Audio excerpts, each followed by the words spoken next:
গণশিল্পী খগেন মহন্তৰ ৮৫ সংখ্যক জন্ম জয়ন্তী উপলক্ষে মায়া ভৰা এই ধৰা শীৰ্ষক সুৰীয়া সন্ধ্যাৰ আয়োজন সোমবাৰে গুৱাহাটী জ্যোতিচিত্ৰবনৰ ৰুদ্ৰ বৰুৱাৰ প্ৰেক্ষাগৃহত অনুষ্ঠিত হয়। এই অনুষ্ঠান অসম চৰকাৰৰ সাংস্কৃতিক পৰিক্ৰমা বিভাগৰ উদ্যোগত আয়োজন কৰা হয়। এই অনুষ্ঠানত গণশিল্পীগৰাকীক শ্ৰদ্ধাঞ্জলি জনোৱাৰ লগতে তেখেতৰ কেইবাটাও কালজয়ী গীত পৰিৱেশন কৰে কেইবাগৰাকীও শিল্পীয়ে। ইয়াৰ উপৰিও তেখেতৰ গীতত নৃত্য পৰিৱেশন কৰে শিল্পীসকলে।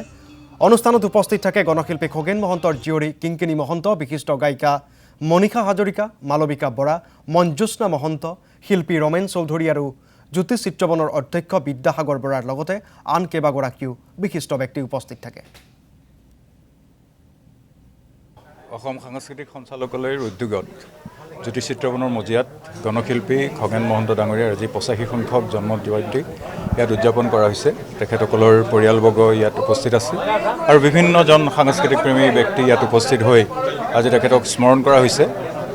আজি খুব ভাল লাগিল এই গোটেই সময়খিনি যে মাটিৰ গুণ থকা কিছু গীত আমি সকলোৱে শুনিবলৈ পালোঁ আৰু মই নতুন প্ৰজন্মৰ যিসকল শিল্পী সকলোকে মই অনুৰোধ জনাম, ইয়াত দুগৰাকী নতুন প্ৰজন্মৰ শিল্পী ইমান ধুনীয়া গাইছে, ইমান সুন্দৰ কণ্ঠ আৰু ইমান গীতবোৰ তেওঁলোকৰ কণ্ঠত ভাল লাগিছে।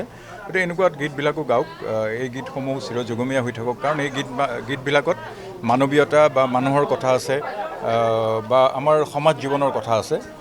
গতিকে এই গীতবিলাকে আমাৰ মন আৰু মগজুত সদায় ক্ৰিয়া কৰিব। মই খুব ভাল লাগিলে এই সময়খিনি অতিবাহিত কৰি আৰু বিশিষ্ট ব্যক্তিসকলে আহি আজি এই অনুষ্ঠানটিত উপস্থিত হোৱাৰ কাৰণে সকলোকে